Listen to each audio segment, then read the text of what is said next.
What's up, y'all? It's Ridgemont Forest Finest. I am here with Miss Michelle Williams, the Miss Michelle Williams, y'all. We were texting today on some HISD foolishness, and I was like, hey, we gotta hop on a live right quick. So I threw on my wig and just like tucked it a little bit. So y'all spare me. Bear with us today, but this is like so super impromptu, so we can have some conversations about what in the hell is going on with HISD. First of all, let me tell the people we've had you on a couple of times. You and I have chatted a couple of times on here for the people. One time, the first time I believe is when you were on administrative leave, when HISD put you on administrative leave. And guess where you are again today? On administrative leave. What the hell is going on with that? Tell us about that. Well, what people don't know, I try to avoid this at all costs. And, I asked to be transferred. I asked to go to another campus, but the district made me stay at the campus. And I even talked to the principal. I talked to the senior executive director. None of them would move me because they were saying we were going to be NES. And I already knew that NES was an unethical and a model that required teachers to break laws. Mm-hmm. So I tried. I said, I told the principal, I said, we're going to butt heads every day behind this because I'm student centered. Mm-hmm. And that model is adult centered. You got to do everything for the adults that come in your class. Forget the kids that you're teaching. Mm-hmm. Oh, you got to, and they call it low inference. And we have to tell the assistant principal, I'm not a low inference teacher. Low inference means that you don't know nothing. I said, it's not my fault y'all have people coming in here that are not real educators. Right. Because when you come into a classroom, I don't care what classroom I'm going in, I can tell what's going on in the classroom because I'm a true educator. Yeah. So after that happened, it just, we started bumping heads early on about the pacing for my emerging bilingual students. All teachers know who have been teaching for however length of time know that emerging bilingual students get a plethora of Texas educated, education code mandated support. Mm-hmm. And extra time is one of them because we know that they have to process. Right. And I had two groups of emerging bilingual. One were beginners and one were intermediates.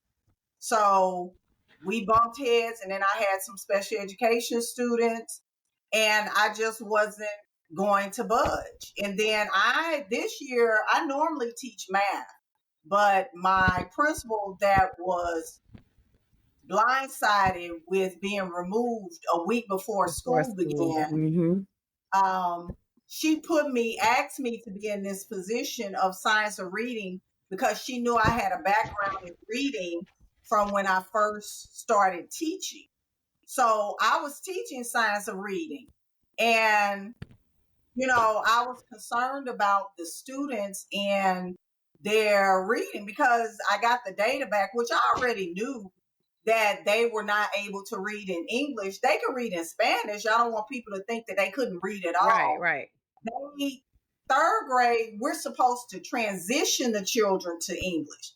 So how do you transition children to English if you're not teaching them how to read? And I knew that the district was in violation of the law for science of reading because science of reading is the 5 components of reading: phonics, phonemic awareness, fluency, vocabulary, and comprehension. HISD had turned it into a test prep course. For third and graders. I told them, for third graders, they were trying to force me to give students who could not read in English passages. And that's where the rubber met the road. So let me back up a little bit here because you, like you said, your principal who was there for your drama last year was blindsided a week before school started and was removed from their position. Were they terminated from the district or removed from the district entirely? No, they demoted her. She had been at that school for, almost 20 years. Wow. Okay, I didn't know that part. So then you get this new principal in who is a part of the, he on the dark side, the Mike Miles dark side. And I remember Yep. you having a conversation with me, and you said day one, you had a conversation with your principal on some, hey, let me explain to you, you new to the game, but this is what they're going to try to get you to do. They're going to try to get you to be unethical. Don't come over here selling your soul, being unethical, because I'm going to come for you.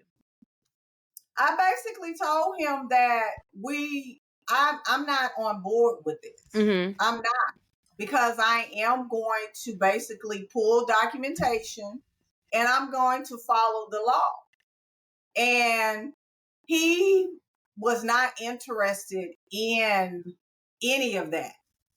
All he cared about was implementing that model, the model this, the model that.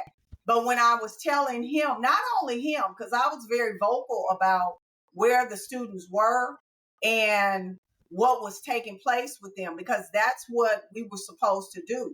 But at no time were they interested in improving the student academics. Mm-hmm. They were just so focused on, you were on your at 15 minutes and you were supposed to be here and you weren't there.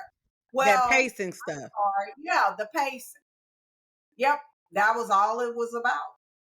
So when you got your notice you had filed a complaint with TEA. You filed a complaint with TEA about ethics violations and the violation of special education laws for some of your special education students who receive services.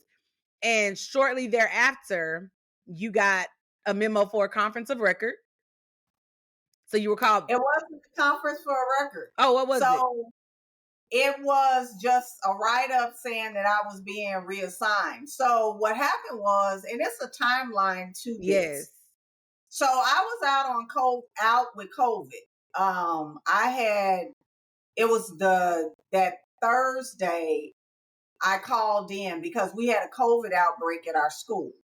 So COVID, I was like, look, I'm not. I was feeling okay the day I took off, and my principal was saying, "Oh, I need to meet with you. I need to meet with you." And I'm like, "Okay, are you coming in tomorrow?" Yes, because at first he had the secretary send me an email, and then I didn't respond to the email because we don't have to respond to emails when we're sick. I just accepted the calendar invitation. Mm-hmm. So he texted me and said, "Are you coming in?" I said yes. But then the next morning I woke up, I wasn't feeling well. So I texted him and told him, look, I'm going to come for your little meeting, but I'm not going to stay because I don't feel good. Right. Unbeknownst to me, I was running a temperature at the time. So I go in and they blindside me with the North Division what I told the Chronicle as well. But after that, I had a grievance hearing, which the district kept rescheduling because they were trying to beat the grievance. They had these board of people come in and vote on changing the consultation policy. So they kept playing with the scheduling of the grievance. So it's supposed to be that August 7th, but they pushed it back to the 26th. So after I came from COVID, because I was back the 25th, after I came back, I had the grievance hearing. So I guess they was mad. That Tuesday, I received an email from TEA saying that they had received my complaint. And it was basically all the heads of HISD on that email telling them that they had a complaint. My name was on the complaint. I was on the email. So it wasn't any guessing about who filed the complaint. That Tuesday at 3:45, Houston ISD's leadership got my special education complaint. On Wednesday, I had my grievance hearing. They concocted some story talking about I left campus without telling anyone. Well, one source is our absence management system. And prior to this, I had had a conversation via email with my principal he was trying to tell me, well, if you have a virtual hearing, you don't have to put your time in. And I told him, quite frankly, that my experience with HISD, they don't always follow, adhere to board policy, and that I document all of my activities on contractual time. So the morning that when I emailed him and said, hey, the one source is down, he had already been aware that I was documenting my time and I was going to take that time off. Mm-hmm. So they concocted a story, and by Thursday, I was gone. So let's go back because you already had a claim against them for retaliation. You already Yep. made mention to them. And so we're doing it again. And I know we've talked several times. I talked with a couple of HISD HR people, and we all know that retaliation is the hardest thing to prove, right? Based on all of the guidelines they have set up for what the definition of retaliation is. But clearly, what's happening to you, not just you, because there are other teachers on other campuses. Patrick Henry Middle School, I had somebody reach out to me today from Sharpstown High School. I had somebody reach out to me today from another elementary. I can't think of it off the top of my head, but same exact thing. They filed complaints with TEA saying, hey, this curriculum is unethical. What you're asking me to do is unethical. The things that I am the things that I see happening to my students is unethical, and it's educational malpractice, and I ain't doing it because I need my license. And the next day, they're reassigned to home duty. Somebody even told me Friday, Thursday, they got an email at the end of the school day and said, hey, don't come to campus tomorrow. You've been reassigned to home duty. And these are all of the people that are vocal about speaking up. I had a young lady, don't tell me I can't, again, I don't want to say school names anyway, spoke up, asked the question about curriculum because they were also not an NES school, but being told to do NES curriculum, NES, follow the NES model. And they asked the question about the pay. Well, hey, whoa, those NES teachers at those campuses are getting paid buku dollars. We're not getting buku dollars. Why are we having to do this model, or how are we going to be compensated? Next day, they walked into work and somebody told them, oh, I think I smell alcohol on you. And they're like, alcohol? Yeah, we smell alcohol on you. We're going to send you down to the nurse's office to get us a bride, some shit. And I said, you did? Are you a part of the union? No, I'm not part of the union.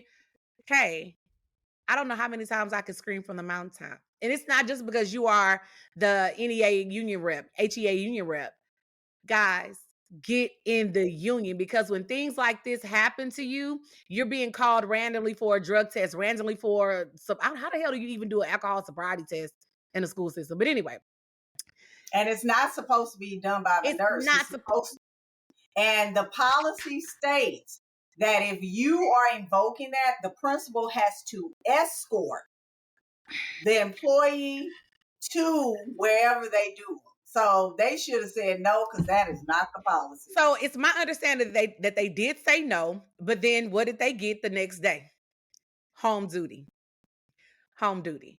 So it baffles me that HISD continues to get away with just breaking the law. We know Mike Miles, Mike Morad, we know everybody is in bed with one another, but this is an egregious breach of everything in the Texas Education Code. I just don't understand why they're not following something that they want us to stick to so badly. I don't understand that. But moving forward, please talk to us about home duty, because home duty to me sounds like 2020 COVID teaching at home, get my paycheck.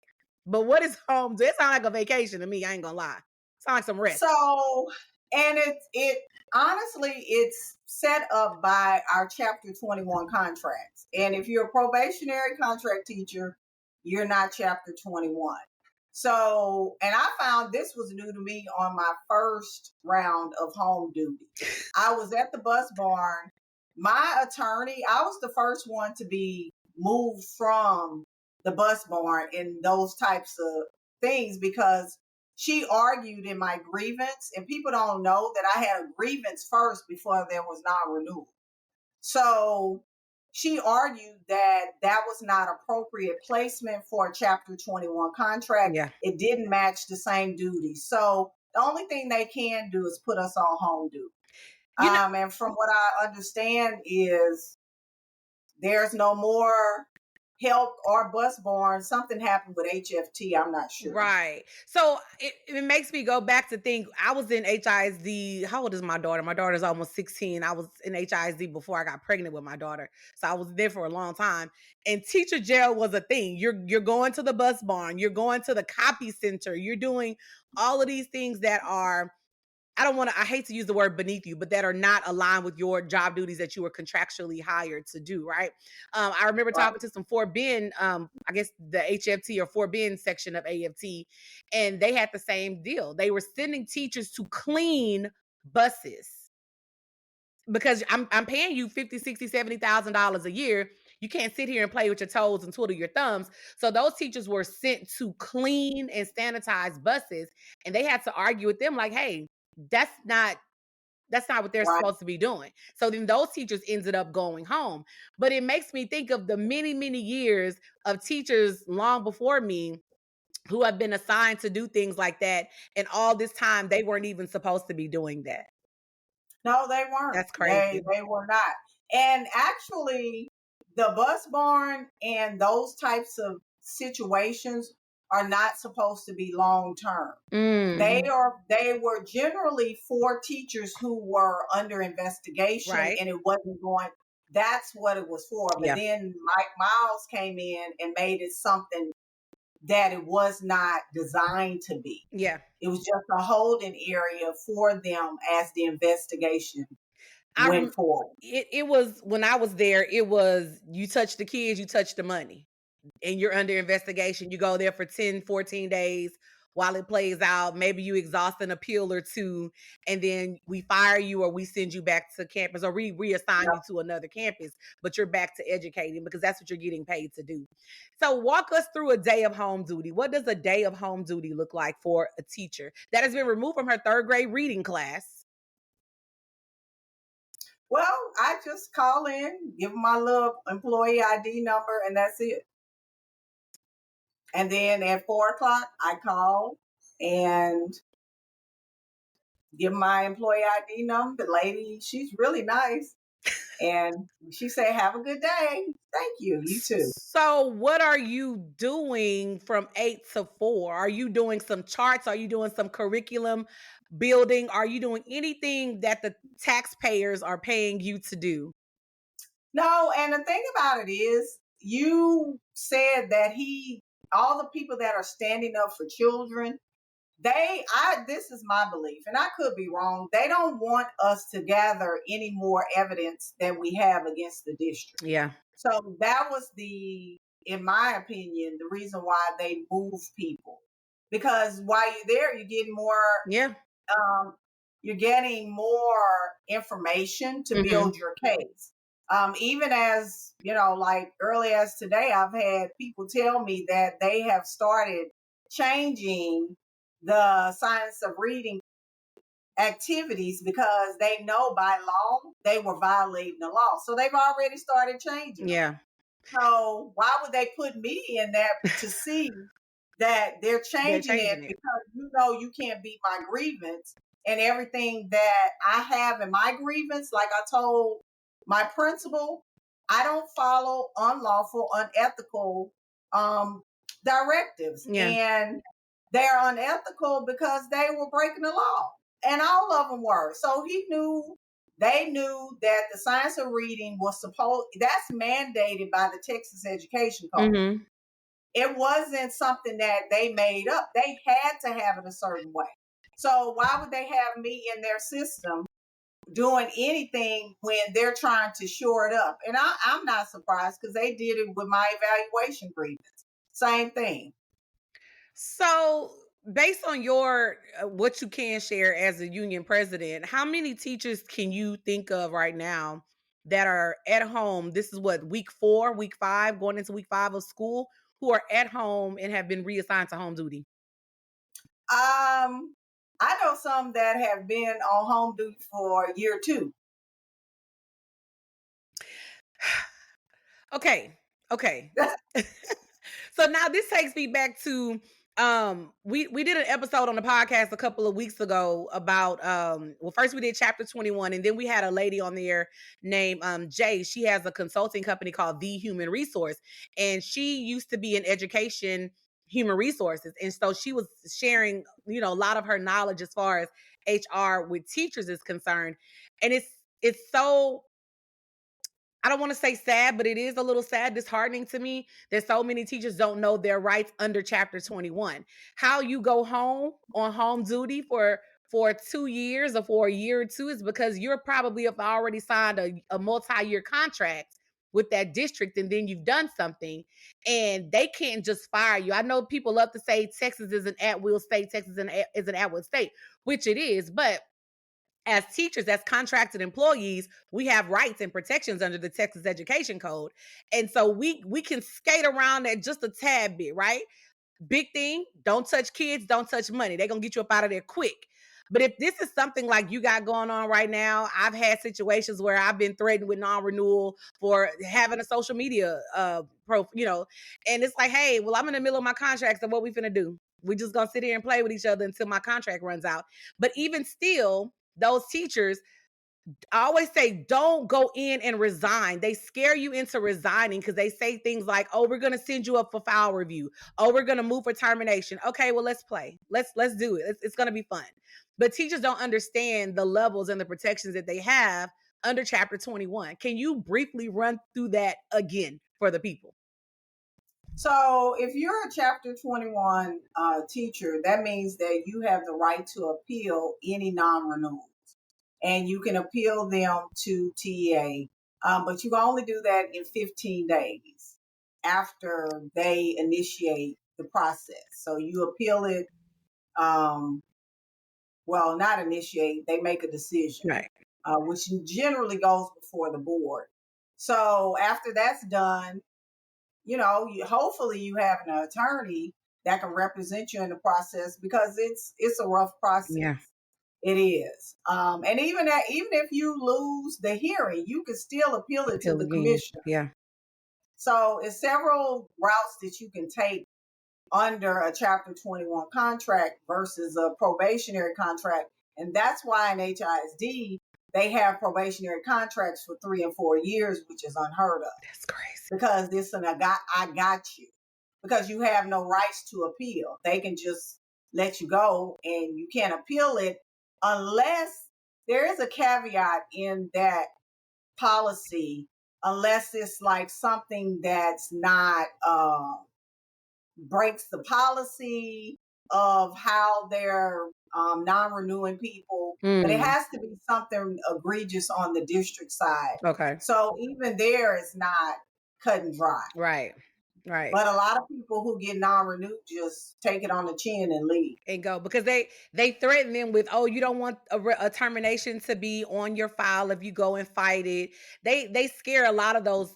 I feel like they do it to a lot of younger teachers and teachers that are, not informed.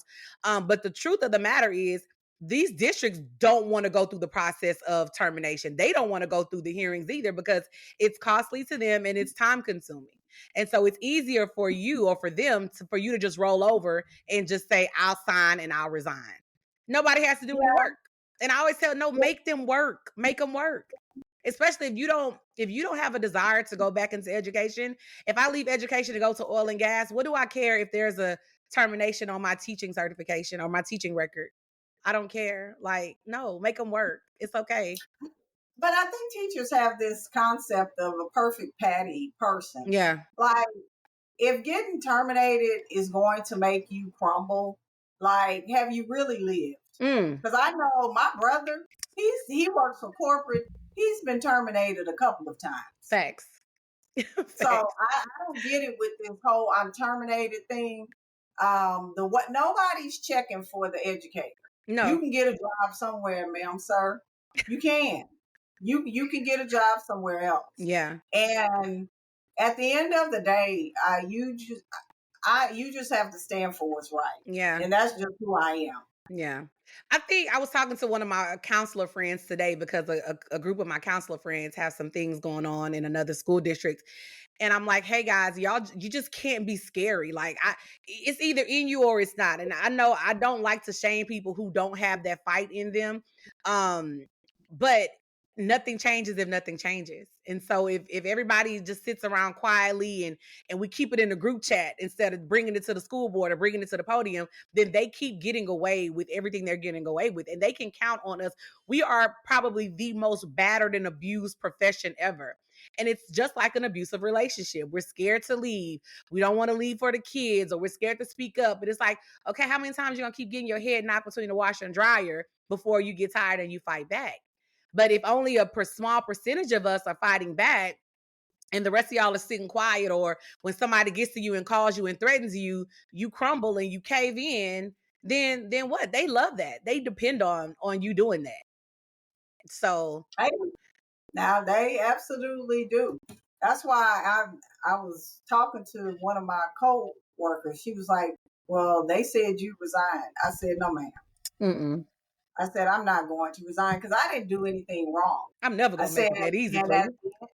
at the end of the day, HISD, like you were talking about retaliation, they already have a documented case of retaliation with me. Right. Now, the initial part may be hard to prove from an HR standpoint, Mm-hmm. but my case is not because it's already documented. You have a first instance of retaliation. Mm-hmm. The hearing officer put that in my documents. Wow. So there, when HR people, I'm not saying that they don't know what they're talking about, but I already have one case. Yeah. This is the second. And it can be proven. You know why it can be proven? Because guess what? I sent an email to HR Mm-hmm. and the general counsel, HISD's general counsel, and the North Division reminding them that they were supposed to put protections in place for me via my non-renewal hearing remedies, because we combined my non-renewal hearing and my grievance, which was a level 2, and I Mm. won my hearing. And it Okay. was the responsibility of Houston ISD to put protections in place. And I can go further. I spoke at the board meeting August 14th. The North Division showed up in my classroom August 15th. That's the same thing that happened in the first case. So when I reached out to the top people, Jessica Naaman, Bye. yeah, Jessica Naaman was on that email. We're gonna talk about her in a minute too. So Yeah, you're reminding so them that you guys you're basically intimidating me and you're supposed to have protections in place yeah, to I told them, I said first, and see, people don't know I had already filed a complaint against the Title IX investigator. And I put that in the email. I said, I don't feel comfortable with these people in my classroom.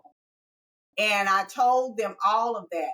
One thing I can say about Orlando Reddick, he didn't even bother me. He would check in with my principal to see how I was doing, and that is it. who is I got Orlando no Reddick? bit. He was the previous North Division. Um, he was the previous North Division chief. Okay. He didn't allow his people. I had no visits. Last year, no problems.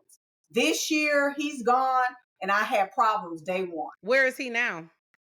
He's in the central. Oh, he moved regions. Yeah. Okay. And I can't say every time he sees me, he say, "Hey, young lady." Okay. Well, what's up, Orlando? Shout out to you. Let's talk Yeah. about Jessica. Let's talk about Jessica because Thursday morning, my phone was blowing up when I woke up, and everybody's like, "Oh my God, did you see this? You see this?" And explain to us who Jessica Naaman is, and let's talk about her abrupt departure. So Jessica Naaman is the chief of HR. She's the top dog of human resources. Mm-hmm. And she and I mean, we had a good working relationship. I met her first week on the job. She was very personable. And at the end of the day, I didn't like everything that she did. I wasn't her fan, Okay. but the issues that I brought to her, she made sure that they were dealt with. Okay. And that was my experience with her. We would have conversation. And to be honest with you, after I won my non-renewal hearing, she was the only person from his staff that would speak to me. She would always speak to me when we were at Hattie Mae. The rest of them used to roll their eyes like I did something wrong. So defending yourself is wrong. Right. Absolutely. So what I found interesting when I did my Googles on Miss Naaman is she has a law degree from not UCLA. What's the school? San Diego. San Diego. Okay. And she's a child advocate attorney. And so my first guess was, did she say something after seeing many of these complaints come through? Did she stand up and possibly say something about the children's rights being violated? And then Mike Miles must have looked at her like, who asked you to talk? And had her removed. But so many things went through my mind. And then I'm looking at a lot of the discussions on the different HISD posts across Facebook, and everybody is like, she lost her law license. She lost her law license. And I said, well, hold on, guys, that can be easily tracked. So let's put a end to that, because you can go on the Texas State Bar's website and they update their website daily, and it'll show you every single attorney in the state of Texas that is barred. And it'll tell you if their license is suspended or if they're expelled from practicing, period. And it'll give you the reasons why. And a lot of the expulsions or the suspensions that you see on people's law license are for failure to pay their membership dues or something like that. But her name ain't on there. I looked last night. I looked again this morning. Her name ain't on there. So I don't know where people got that rumor and where they're running from, running with that, but that's insane. So who knows? But what I found crazy was that they said that she was walked out of the administration building. And anybody who's ever been walked out of a job know we call that the walk of shame, right? Like HR comes and you probably did nothing wrong, but they walk you out of the building, walk you to your car like you're a criminal, I guess, thinking that you're going to go postal. Y'all remember where that phrase came from.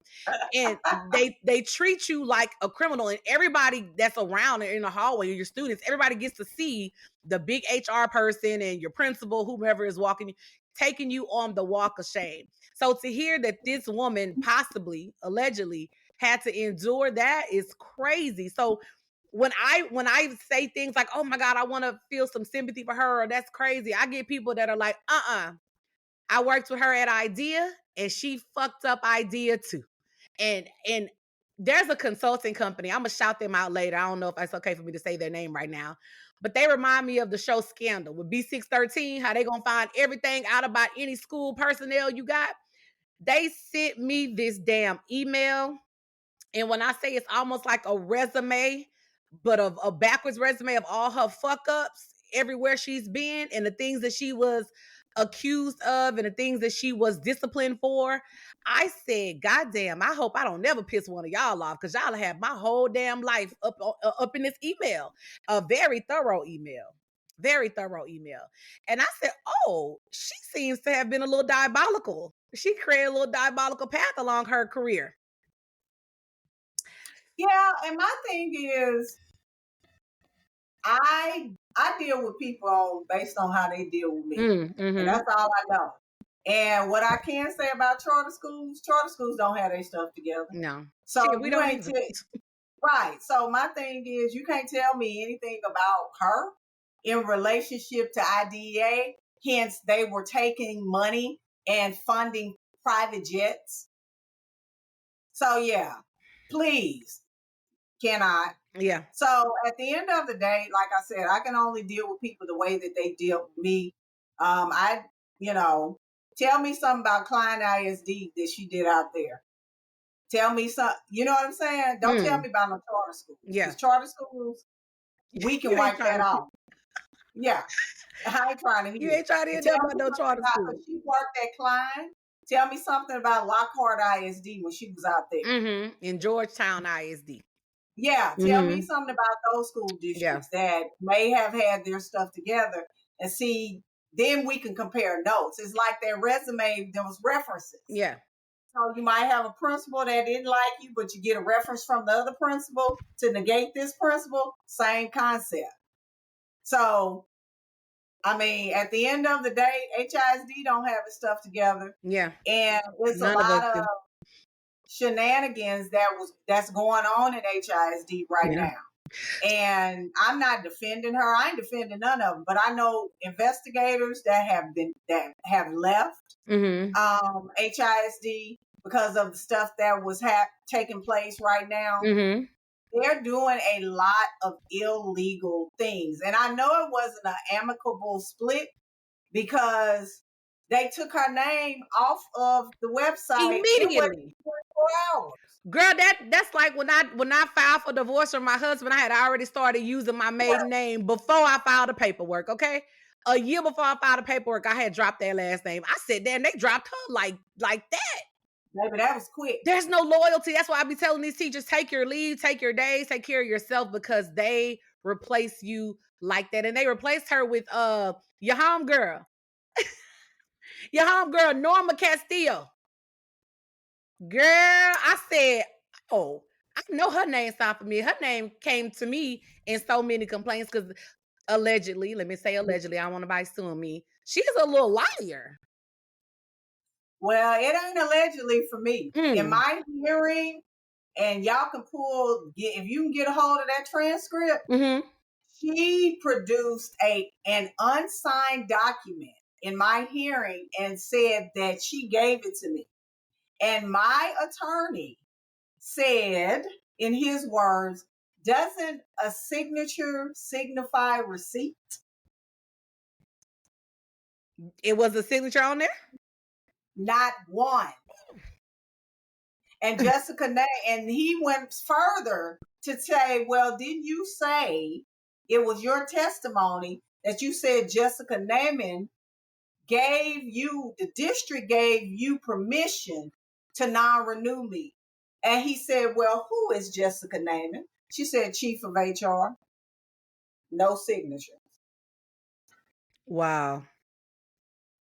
So her name wasn't anywhere on my paperwork. And I don't know if my gut tells me my case has something to do with her departure.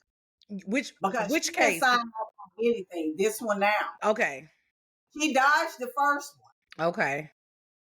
But this one, she's in it. And she's in it. So I keep asking myself, is she one that's, what is this on my shirt? Is she one that's finally saying, hey, I'm going to be ethical here?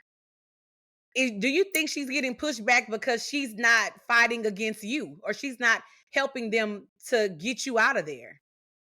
I think that may be the case. That's what my gut tells me. Okay. Because she was on the initial email. Right. So she knew what was taking place. And she knew by law, because what people don't understand, that hearing officer said that I was entitled to any and all relief, which by law, that TEA, that hearing officer speaks for the TEA. So if my non-renewal, my grievance was combined with that non-renewal, by law, they were supposed to keep those people away from me, and they did not do that. Now, initially, some of the people that were in your first hearing, they got the X early on. Yeah. Who were these people again? Laura Stout. Laura Stout. Kylene Vasquez, she got demoted. We ain't heard from her. Yeah. And the rest of them, even all of them got moved out of the North Division, but Dr. Stout, she left. She's gone. So yeah, I find something so very funny is that a good percentage, I'm an English teacher, I ain't gonna do math, I know that's your thing. A good percentage of teachers or administrators that have had complaints filed on them or have had issues with teachers have been like they have this crazy fall from grace. I'm going to reference the principal from Madison High School. You know, we did a couple of episodes and social media posts about him, Edgar Contreras, I think that's his name. He's gone. a mess, evil, hateful, some things that he's done to teachers that I've seen in writing, teachers that have snuck and hit the report button. By the way, you don't have to hit the report button. Texas is a one party state. Tell them people you record and you let it go, okay? But listening to messages, audio from him, he was a terrible person. And the other one, the one that wear the skinny pants and the ankle sound at Sharpstown, TJ Carter. Girl, I said, how are y'all putting up with this shit? Ain't no way in hell them people could talk to me like these men are talking to y'all as employees. There's no way in hell we'd be up in there moving some furniture around. Like, we're not gonna do that. But they think that they can do that because Mike Miles, and from what I was told, Sandy Massey and them cussed them out. I was like, but y'all can come over here and do that to me. Sandy Massey cussed who out? They cussed those principals out. That's what I was told. Why is she still employed? Because that's his. Well, hell, we see what keep happening to the people in his cabinet. They fall out like your president, who, when he first got in, and started knocking the people out left and right. That's what's happening with Mike Miles' cabinet. How long do they think they gonna, baby? Anyway. Well, it's like making a deal with the devil, and I keep telling them, and this is what they told me in Dallas. They said if Mike Miles is breathing, he's lying. That's what they told me. Wow. I think the last couple of minutes, even though I feel like it's so much that we need to talk about, I think I want to spend the last couple of minutes stressing to any, not just HISD teachers, right? Because if you're where I am, if you're anywhere near me or anywhere I've been, I have to stress the importance of joining the union. HISD teachers, especially, it's only a matter of time before they start fucking with you. And if something happens, like this one teacher that called me today for something that happened yesterday. And I'm like, are you in the union? He says, no. I'm like, they ain't gonna be able to help you, big dog. Like, now you're gonna have to go find an attorney or somebody that can help you get out of this mess that you've gotten in. And it's always the teachers who are vocal and who speak up. But if you know you're going to be a teacher that asks questions, that asks clarifying questions, and you're not settled with the shit that they're giving you, you might want to get you some protections in place. Now, I'm the first to say, I always say this, I've been saying it forever. Unions aren't perfect, right? It's Texas and unions aren't perfect, but it's better to have something than nothing at all. Just like car insurance, right? We don't ever need it till we need it. Just like your home warranty. I don't ever need it till I need it. My damn hot water heater went out. I ain't had no damn home warranty. Guess what I had to do? I had to break bread. Okay? But you best believe I hurried up and got one because I don't want that damn AC going out and I'm sitting up here looking stupid. So I know what are y'all union dues? I pay them. I don't know. What are they? It's like $20 some a check.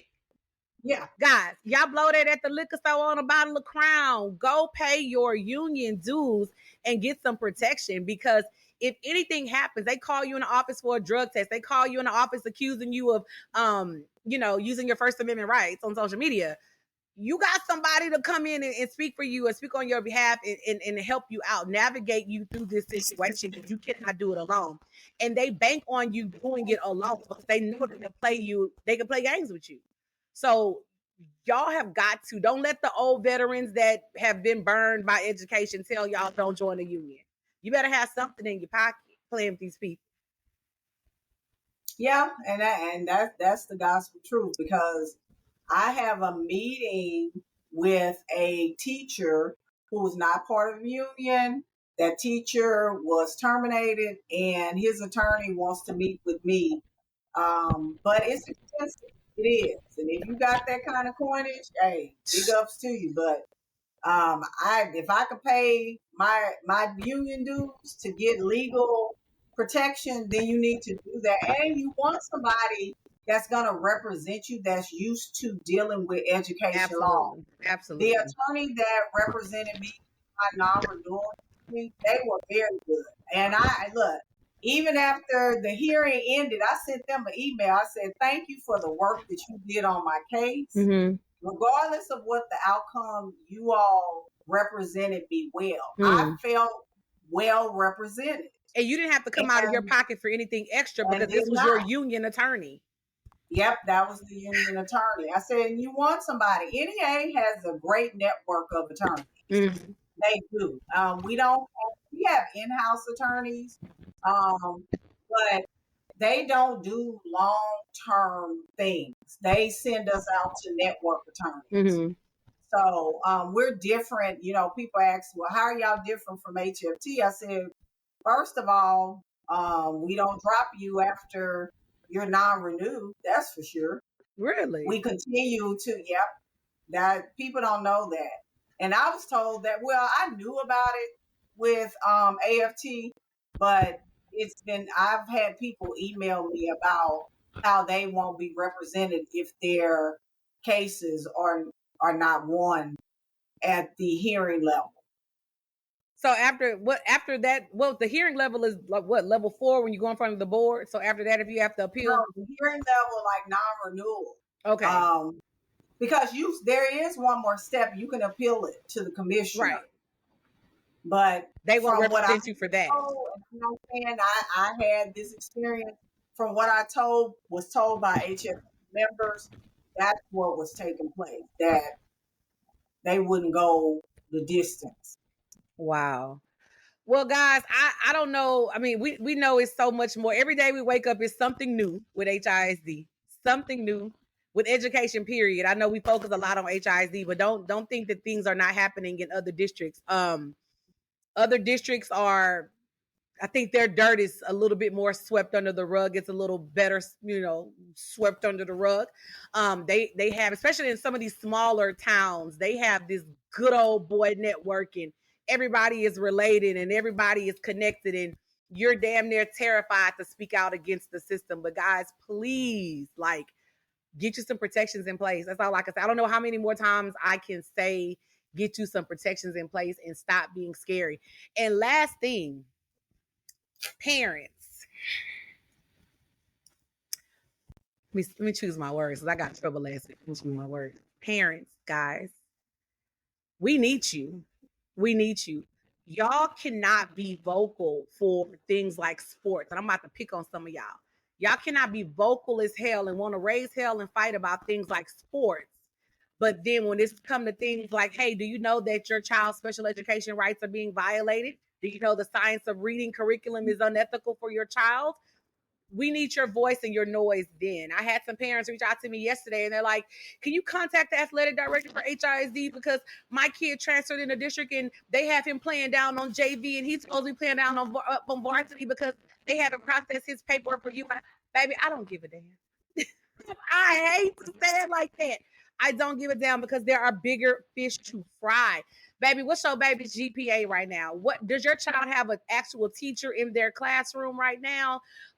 What's going on with attendance and test scores at your child's school? I don't give a damn about no JV and varsity football. Okay? That's not my ministry. But parents, if they could just be as loud and vocal with that as they are about everything else, it will be a great help. I saw Miss Jackie Anderson of HFT today in a comment section of somebody's post. Hell, it may have been one of my posts. And she said, parents, you have the power. Like, this started with y'all. This started because of your lack of participation. And now here we are again because of your lack of participation. And if y'all would take a week, a couple of days to keep your kids at home and push back against the system, that's where a lot of the funding is coming from. But y'all won't help us help your babies. And I think of you all the time because yo ass, you've been in the trenches fighting for shit 2-3 really longer. I'm saying since I've seen you in the media forever. And when teachers call you, or I see you going back and forth with teachers on Facebook that have something negative to say, or that want your help or feel like you're not working fast enough, I can't help but to think, hell, I remember watching your hearing and I ain't see their asses in there supporting you. I didn't see them speaking up for you, standing next to you, resharing your posts, getting petitions signed on your behalf. I didn't see any of that. So it makes it almost difficult to fight as hard as you're fighting for them while you at home fighting your own battle. You're still working for these teachers while fighting being reassigned to home duty right now again. Yeah, and that's the thing. Now, I can say this. It's a little different now, I guess, because I believe in lead by example.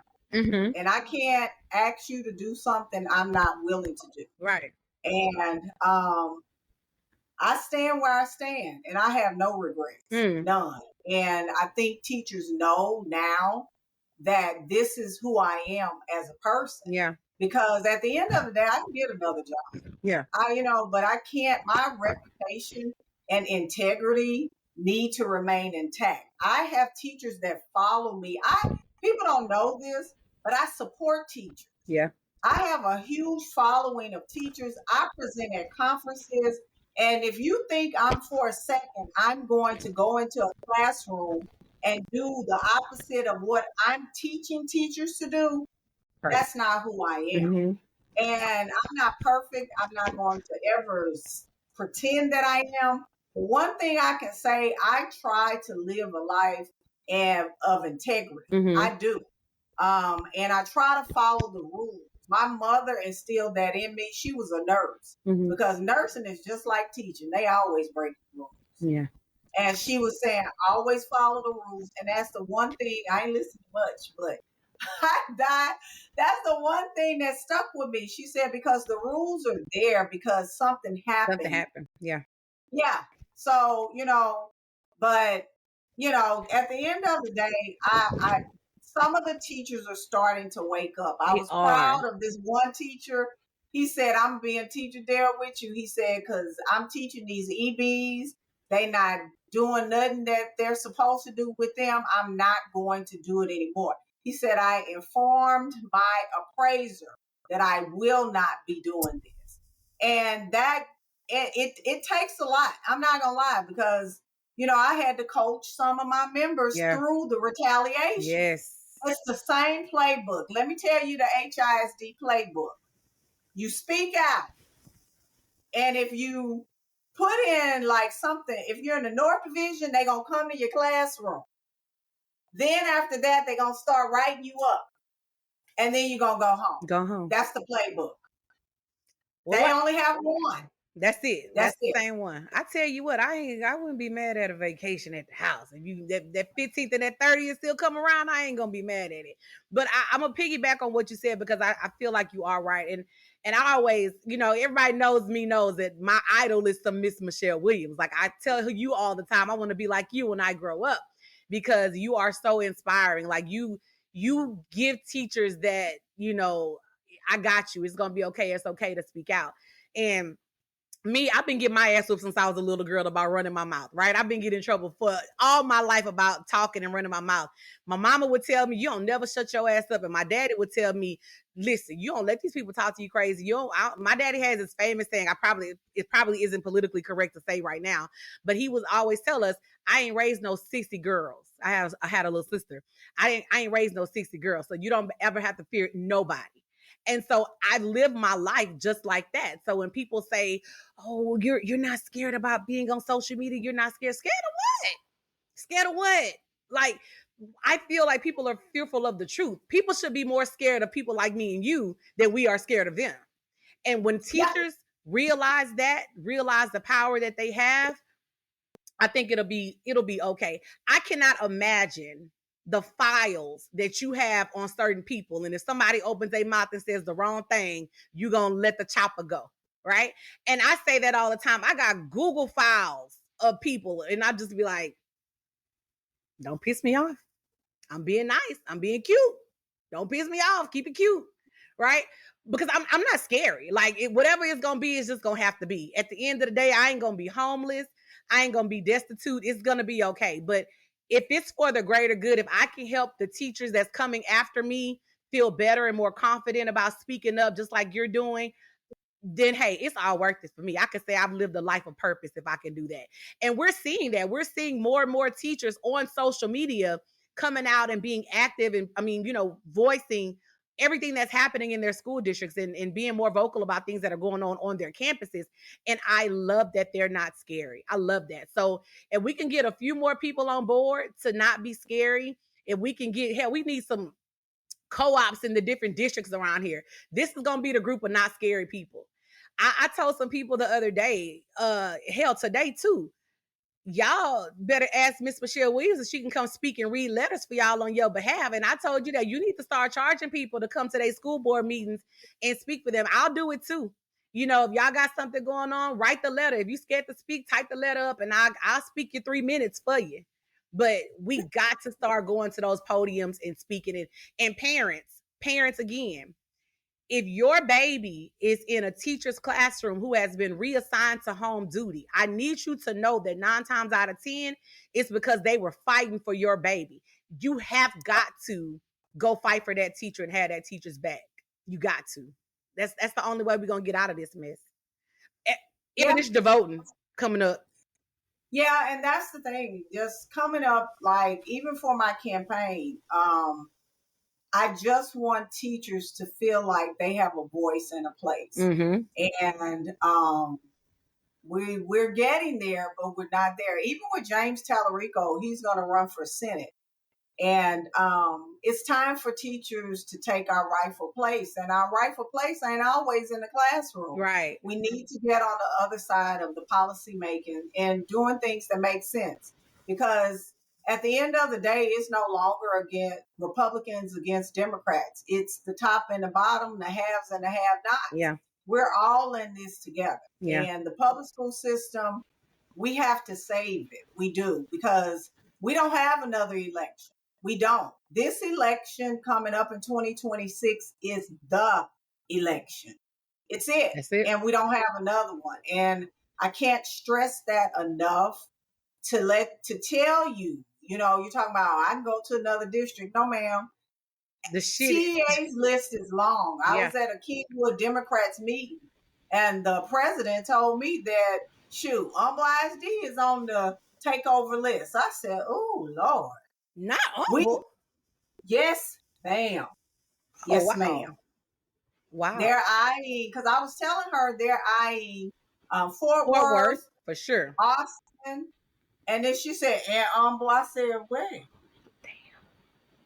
Yes. And it's a takedown of the school. And you said something earlier when we talked. You said that more and more people, because this is all Mike Miles, Mike Marath coded, right? This is all political. Other districts are now starting to follow this NES model, but they're not calling it NES, right? But they're doing the exact same thing.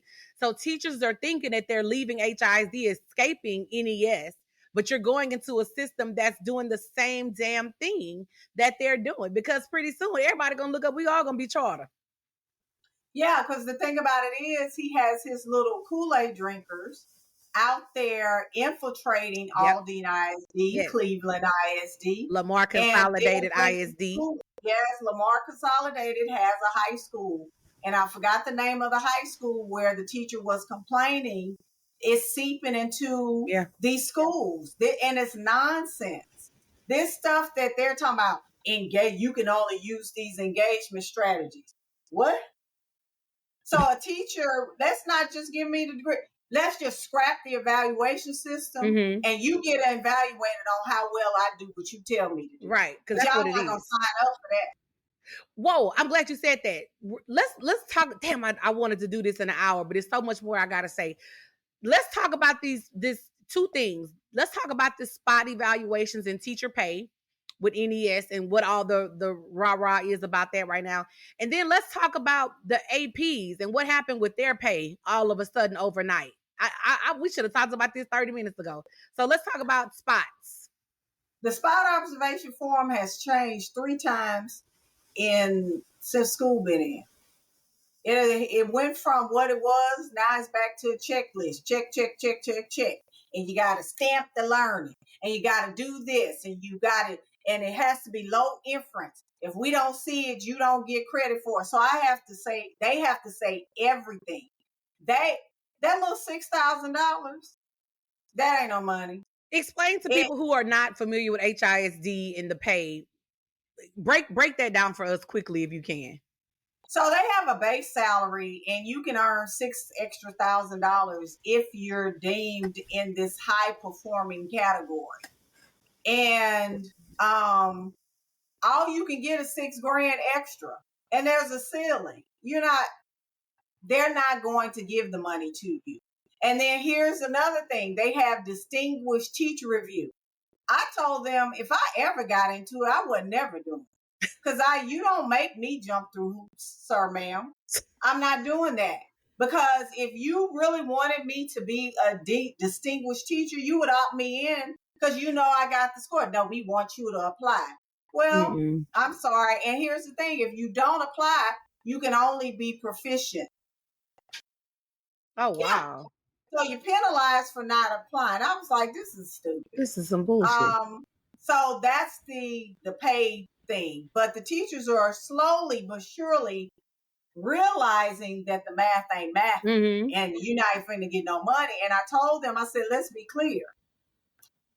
What he did to the assistant principals, he's going to do to teachers. Hence what NEA Dallas said. If he's breathing, he's lying. That's what they said. I ain't said. So what happened with the assistant principals is that they were promised, and you know they're contractual employees. They were promised a certain amount. September came, and they were given contract salary letters minus the stipend. Guess what? You didn't get that $6,000 stipend because you win a prize because your school is no longer a failing school. Now you see why he was manipulating that data. He took those people money from them. Wait. I signed on to be an assistant principal at ABC Elementary School. And you tell me my salary is going to be $106,000. I'm making up numbers. And then I lock in and I sign because I'm like, cool, my salary is going to be $106,000 a year. And then after I've worked almost 7-8 weeks into the year, you come back and say, oops, nah, your school did great last year. You're not getting that $6,000. So now your salary is only going to be $100,000 a year. Absolutely. But now you're locked in and you can't do anything. What was this news article in the Chronicle the other day saying that something was a mistake? Like they gave them compensation letters or something and said, oh, we made a mistake. This is like the third time they come out and made a mistake. I'm going to quote NEA Dallas. They said he breathing, he lying. It wasn't no mistake. This was purposely done. Just like when NES first started and those teachers were like, yeah, we're going to make $90,000. You signed in contract and they said, oops, we made a mistake. You really going to make $70,000. But now I'm locked in. And if I resign before my contract is up, you're going to hold my license. You're going to put a sanction on my license. Now they can leave. Our attorney, I was looking for a way to get out of a contract for one of our members. She said breach of contract is not about placement. She said it's about money. So they have grounds. They can leave on breach of contract. But how many of them are? They're not. They're scary. So they're not going to leave. What kind of, like, what recourse do they have to fight back against it? They have to file a complaint.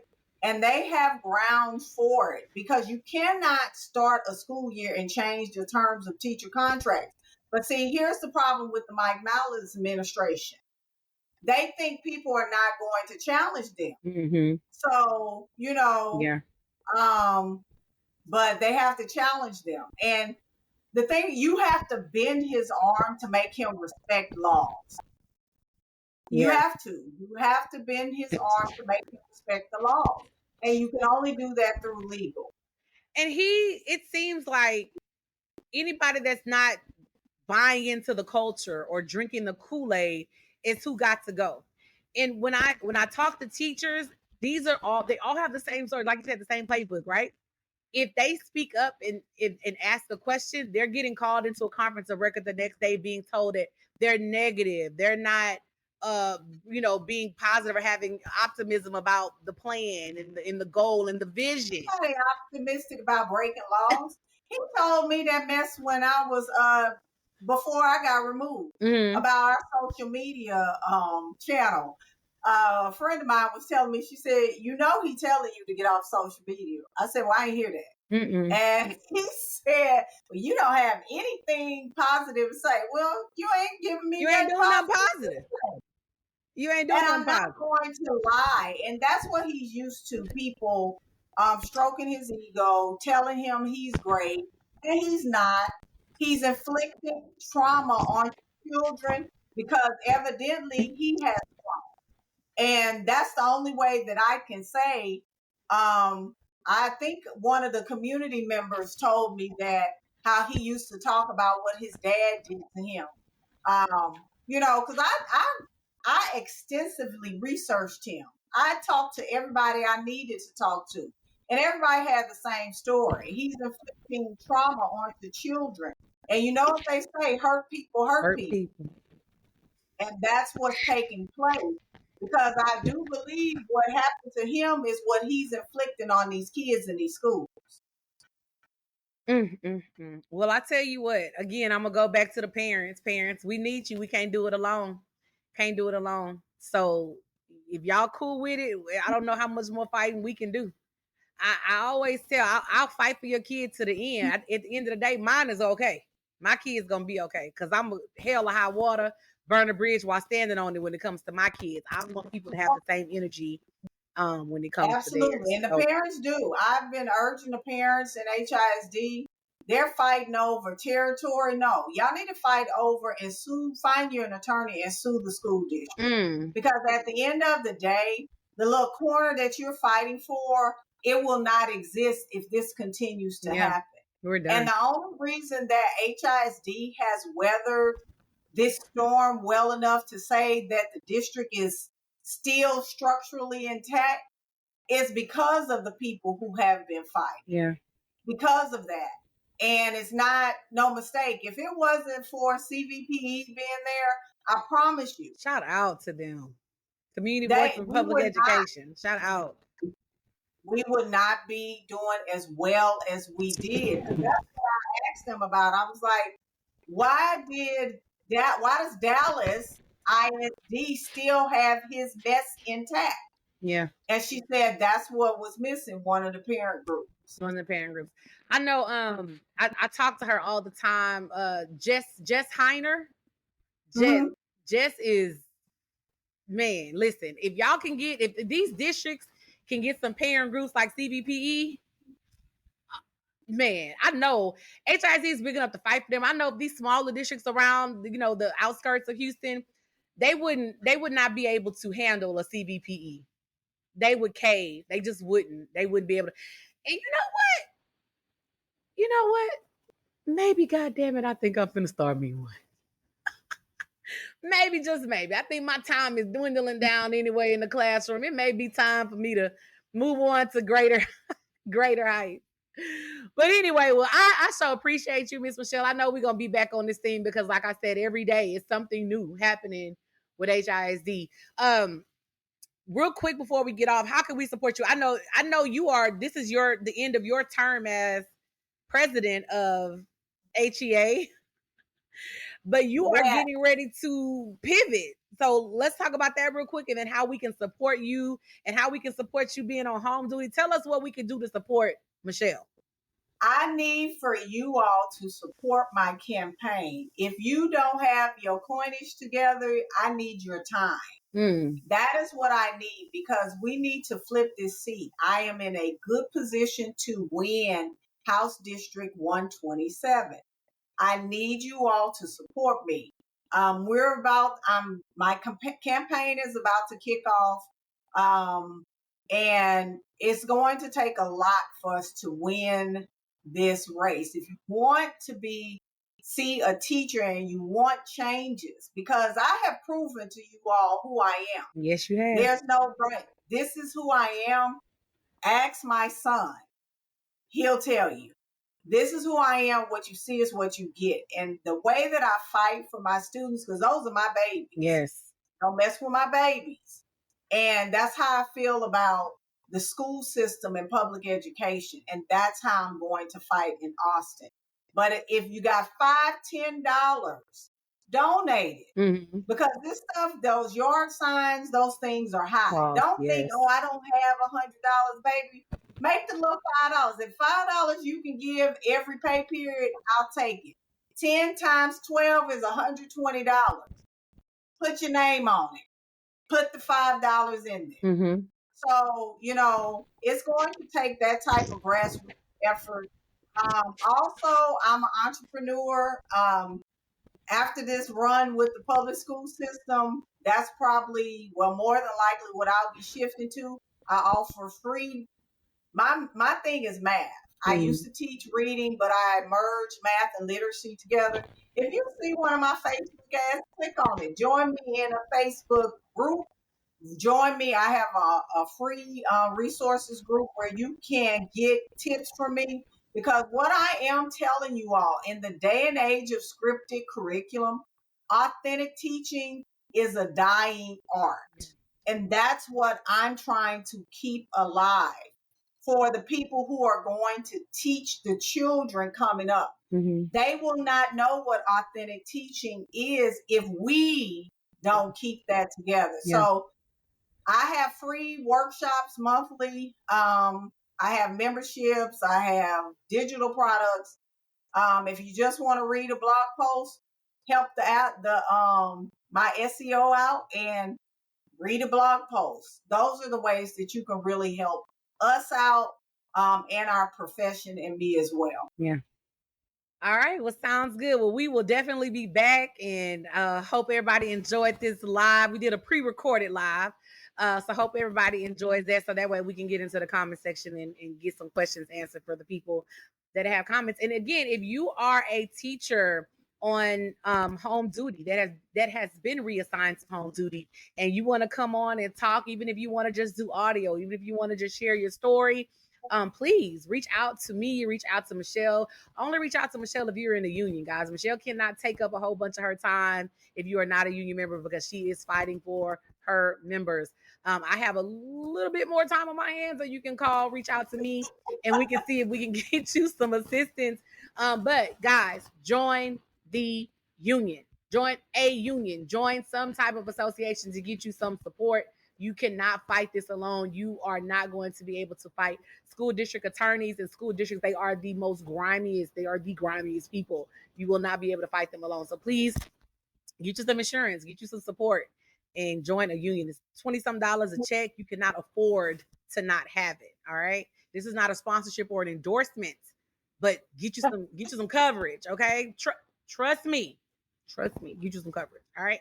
So we'll see you guys back next time when we do another live. I think we'll be back real soon with the shit y'all got going on. All right, guys. See you.